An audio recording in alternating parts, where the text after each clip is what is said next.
En ce lundi matin, les conditions n'étaient plus remplies. Pour Sébastien Lecornu, Premier ministre démissionnaire ce lundi 6 octobre, les appétits partisans en vue de l'élection présidentielle ont eu raison du gouvernement nommé dimanche 5 octobre. C'est que précisément ces formations politiques ont fait mine parfois de ne pas voir le changement, la rupture profonde que représentait le fait de ne pas se servir de l'article 49 alinéa 3 de la Constitution. C'est-à-dire qu'au fond, il n'y avait plus de prétexte pour une censure préalable. En tout cas, il n'y avait plus de prétexte pour faire que les parlementaires refusent de faire leur métier de parlementaire, c'est-à-dire de discuter la loi, de l'amender, et le cas échéant, de voter. Et la politique politicienne, les députés sarthois en ont ras-le-bol. Ils l'ont exprimé, chacun à leur manière, ce lundi, même dans la majorité présidentielle dont fait partie la députée sarthoise Julie Delpech. Je pense qu'hier, on a atteint le summum de l'affligeant. En premier lieu, parce que quand on veut changer le fond et la forme, comme l'avait dit Sébastien Lecornu, ça passe par les gens. Le fond, on ne peut pas prendre les mêmes, recommencer et changer le fond. Enfin, moi, ça me paraissait impossible et je lui avais dit. Et ensuite, moi, je suis effarée depuis ce matin de tout ce que j'entends. Quand j'entends que le RN dit que le président est responsable à cause de la dissolution, certes, mais cette dissolution, ça a été les premiers appelés à la dissolution suite aux européennes. Et là, ils continuent d'appeler à la dissolution. Pour quel résultat?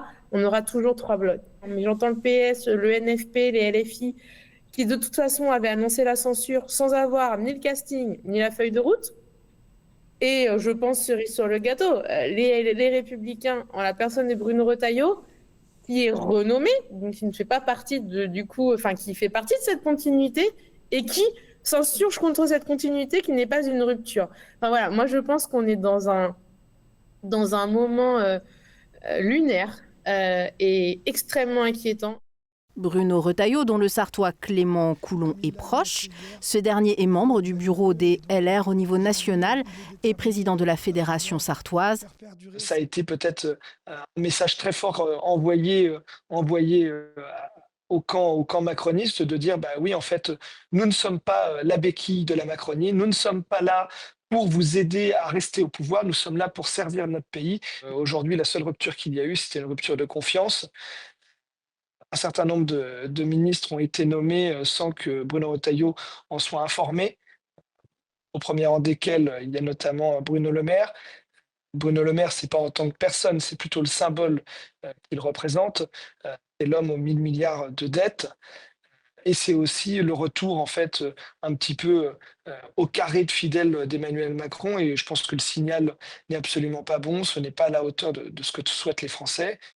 De leur côté, Jean-Carl Grelier déplore une funeste tenaille pour notre pays qui doit faire le choix entre stabilité politique et stabilité budgétaire sans prétendre pouvoir avoir les deux. Élise Le Boucher, du côté de LFI, en appelle à la démission du président Emmanuel Macron.